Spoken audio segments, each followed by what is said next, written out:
Hey guys, welcome back to Jason Joni Builds. We are back in the shop tackling some of the issues that we found last week when we set the body on the Bronco. Just to get one thing out of the way real quick, I appreciate all the comments and the advice that you guys are giving me as far as putting the Explorer front end, the front accessory serpentine belt and all that on it, and whether we were going to cut it or not. I just, we got to build it our way. As far as the accessories on the front of the engine, I've already spent a pile of money on all these parts, everything. If I were to switch to a serpentine system, it would involve me changing all the brackets, water pump, everything, pulleys. And, right now we are deep into this build financially, so it's really cost prohibitive for me to make that type of change. So we've got a fix for it today as far as getting the fan, the radiator, getting my clearance right. The hose route will have to be later. I can talk about it, but we don't have the part to do that yet. And then I think we'll probably tackle the twin stick hole, and we'll wrap this video up today. So I called up Summit Racing and I ordered a new 18-inch flex fan, 6-blade for this thing. I had a 17-inch 5-blade fan that was on it. I measured the opening. I bought the Tom's Bronco radiator shroud to go with the radiator I bought. And I had all kind of clearance, and I need to get all the cooling I can get, especially since we're going to end up trimming our blades.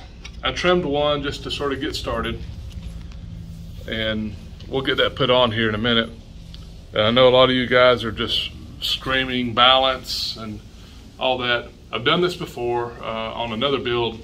It was a 67 Mustang with a 428 Cobra Jet, and I put vintage air on it, and I had to do the same thing because just kind of the same issues. There's no room in those hoods.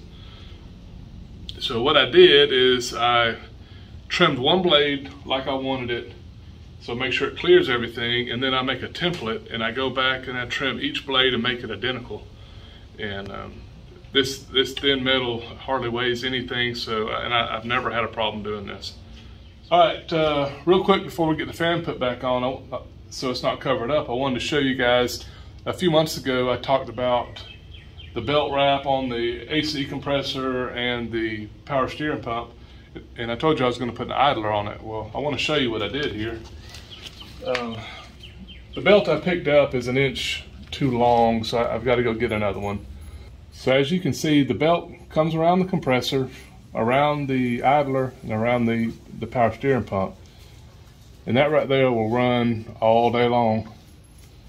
And this way I get full wrap. Well, I say full wrap, I get more than 180 degrees of wrap on both my power steering and my AC compressor, because these will be putting a lot of strain on this belt, and the more wrap, the more traction, the better off we'll be.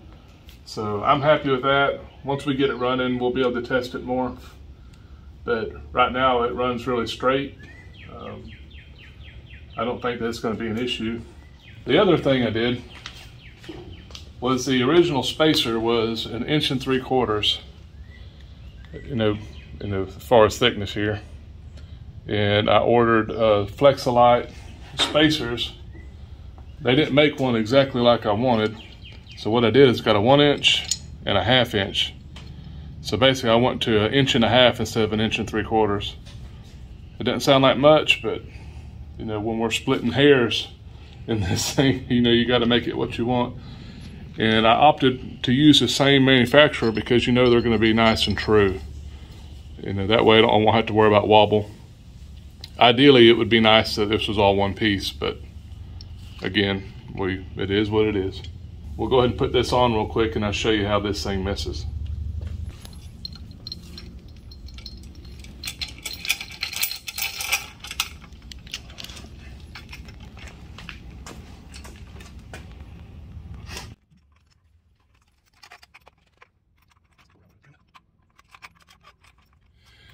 All right, so now you can see it bolted up, and we have this clearance here around the compressor. You need to remember, when this thing starts turning and it starts flexing, the blades actually get further away from all this stuff. So when it's close, I'm not so much worried about that. It's not going to get any worse than it is right now because rotation is like this. So you can see when we strike it there. Now my idler, you can see as it comes down, we still have plenty of room at my idler. These are the two closest parts of the fan. So what we're going to do, let me go ahead and stick the radiator in real quick and I'll show you guys that. Then I'll pull the fan back out and I'll show you how I trim it. All right, so this is my Tom's fan shroud, radiator shroud. So the one modification I had to make to it was right here on the back side, I had to take some of the material out. Let me see. I've got the cutout piece I'll show you. Here's the cutout. I removed this because, actually, I'm sorry, it went like this. The blade, this stuck up and it was really close. I didn't like that. And this has got plenty of strength in it. It's not going to be dancing around or anything. So I did have to trim that material. Well, to put this on, this has got to go in first.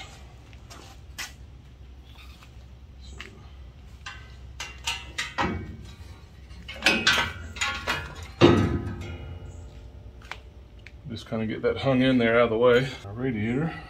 I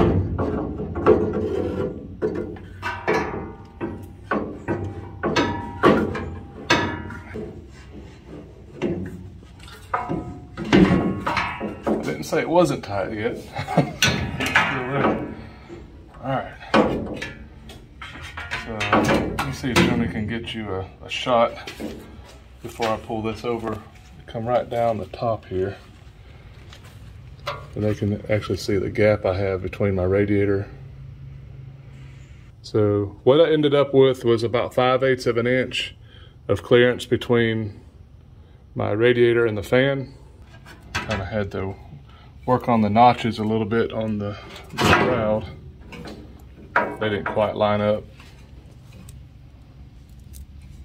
So as Johnny can show you here, it's a little bit of just a little step notch on it. And what I'll do is end up using just a wider washer when I put it together permanently. But for now, just use these fasteners.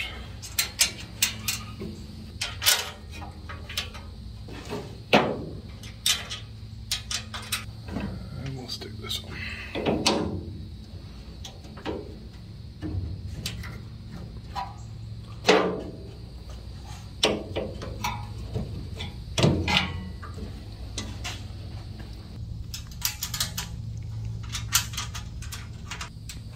You guys see how tight all this is, but the great thing about this is we're utilizing all of the fan shroud. We're going to get way more air pulled out of that mechanical fan than we ever would with an electric fan. And I'll tell you, I even measured for an electric fan and I couldn't get one large enough to cover the core without it contacting the water pump. So I measured it, I laid it out on AutoCAD, and it just wouldn't work. And so, and I'm glad because, again, I don't have anything against electric fans, but if I can not have one, I prefer not having an electric fan because you just are not hearing it screaming the whole time as soon as you crank it up. All right, and so some of you guys are probably wondering about the AC condenser, which we pre-fitted before.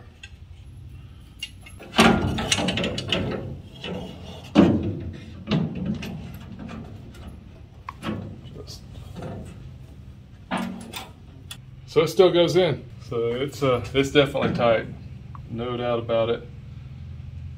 But everything's in, and then once you have the grill in it, all this stuff gets really tightened up. So what I'll do is we'll go ahead and disassemble it, take the fan out, and I'll show you how I trim those blades.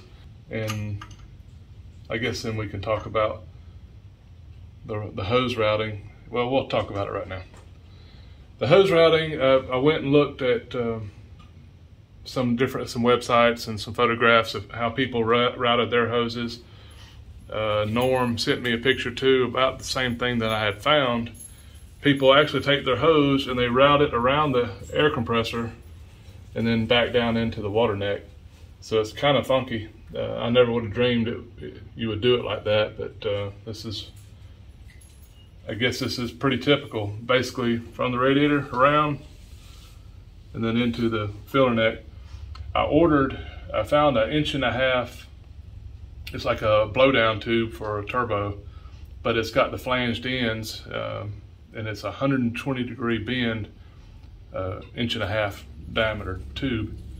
So it'll be the same size as my radiator here, so I could have a hard pipe up here.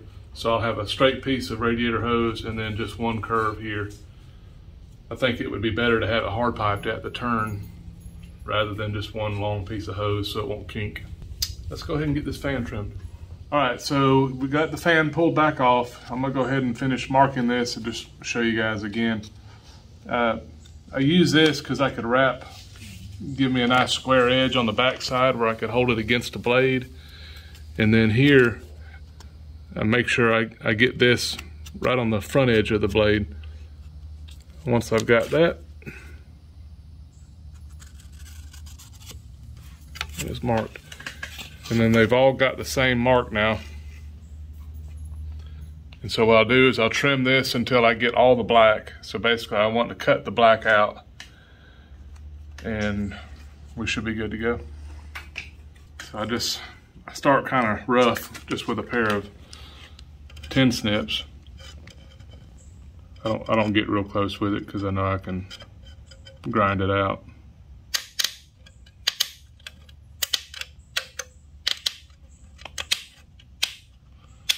I don't try to make the turn because I don't want to distort the blade. That's what I do. I'm just kind of getting the material out of the way.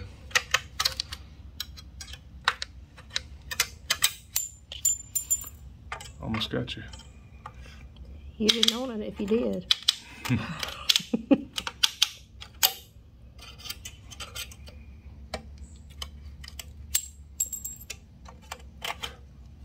Then I'll just grind the rest of that out. Again, if you try to make that turn, you kind of force it and you'll end up distorting your blade. I don't want to do that. You're not gonna like this, Joni. She's got a headache today. So y'all might get all this. Oh, you got glasses, okay. Yeah.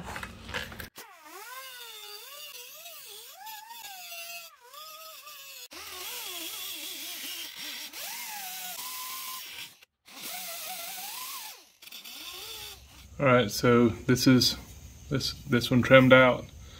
So I just need to do that 4 more times. But we're not gonna make you guys sit and watch it. But I just want to show you how I do it.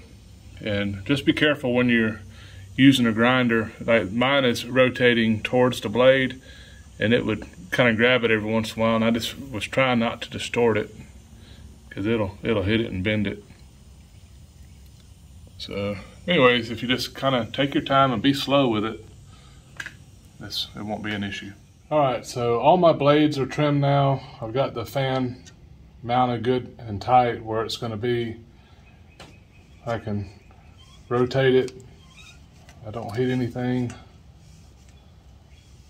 So I'm happy with that. I'm not going to put the radiator back in right this minute because I have to run back to town and get another belt. This is a 70-inch belt. I need to get a 69. I'm happy with this repair, and so now we can move on and go look at the twin sticks, and that'll be 2 jobs we can wrap up today. All right, guys. So here's the twin sticks sitting on the rod. I can't actually push it all the way through because this outside shifter is a little bit in a bind. It needs to lay over towards me just a little bit more, and the body's holding it off. So I really need to trim probably about 1/8 of an inch off here. But if I wanted the sticks sitting straight up, this is where they need to be. So basically, you can tell how far back this thing needs to move. This is one of their one of their shift boots. Let me set it on there real quick. That gives us an idea on how much we need to trim out of the hole. So you can see the stock hole here, and then really where it needs to be. And Journey was asking, what about this thing kind of sticking over the edge like it is? What I'll do is I can put this in the vise and kind of turn this down. I got to do it carefully though, because I don't want to tear up this. This is stainless, and they just have a little cover on it right now to protect it. So let me get a measurement. Looks like the whole center needs to move back 1 3/4 inches.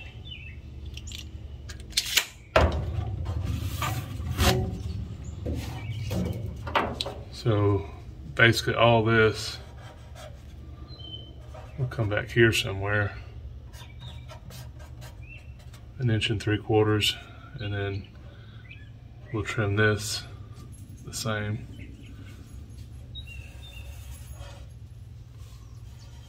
You're just gonna put random drawings and not measure it? Well, it just gives me an idea so I remember. I know, but I thought the whole purpose of the Sharpie was to tell you exactly where to cut. Nah. So not in this. It's just a guideline. So JB sent me 2 different boots, and they'll let me choose whichever one I like the best. One's the bellows style, and one's kind of that newer age, kind of gives it a leather look. So now I can do this one. You can pop off. This one is glued to it.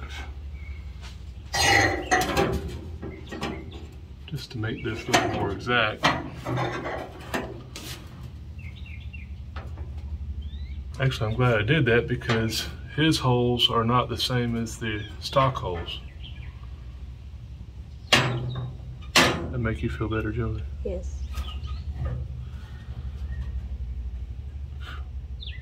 All right, yeah, so. All right, so scratch all that other stuff. Now you need a different color Sharpie.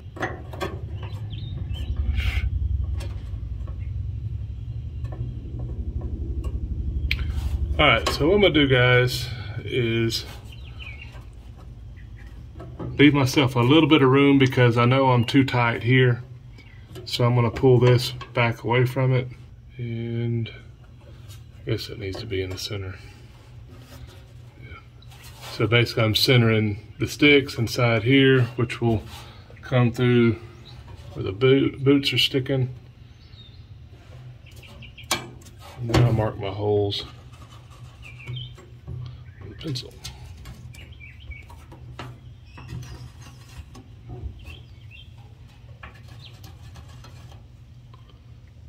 And I don't need all this relief here that they have. The stick only moves probably about 1 inch on the top. So basically about where I cut it out here will give me plenty. I may go just a little bit more.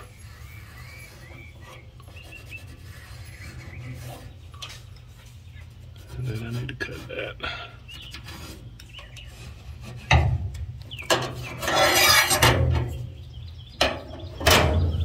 So here's my new holes. Well, they're right on the edge, aren't they? But that's where they have to be.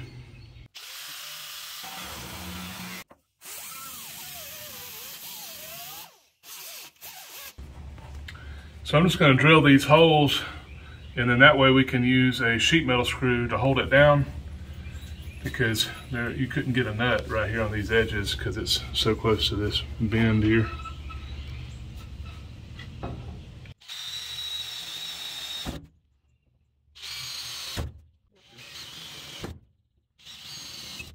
Now let's see if the sticks will go back on. Joni's gonna have to help me hold them while I get up underneath it and stick the bolt through. All right guys, so me and Joni put the sticks in, and they were still a little tight. So I had to pull them back out and grind just a little bit more. And I didn't dress it up, but we just wanted to show you the additional clearancing we had to do right in here. And actually what I could probably do is bend this stick up just a little bit, you know, push them together, but it's fine.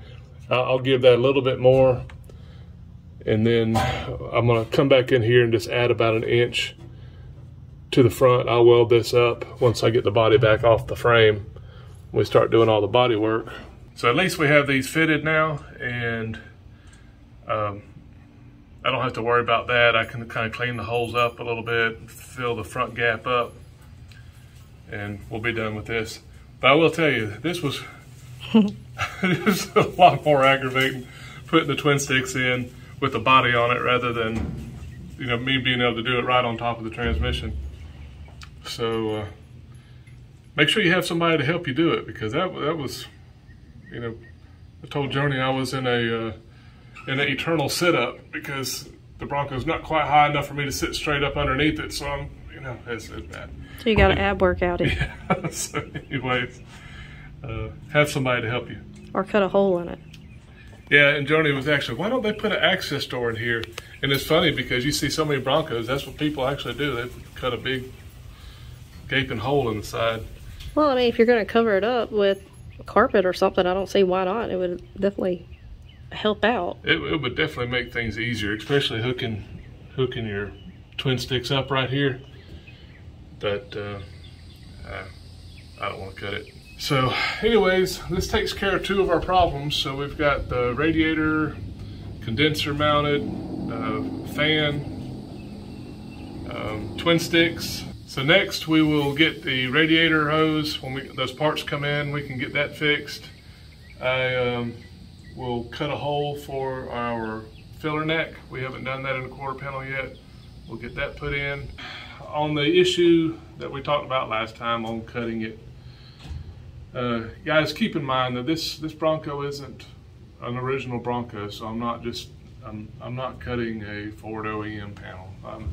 I'm making it how we want it, and so it's kind of no harm, no foul.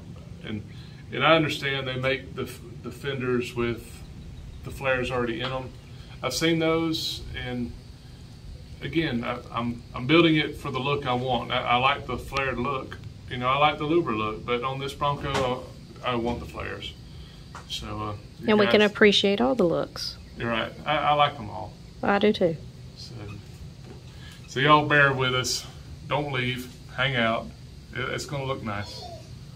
So, Bella's tired of me talking. Bella says time to go. She says enough. All right, guys. We'll be back finishing up these little issues and do some more work on this thing. Y'all take care.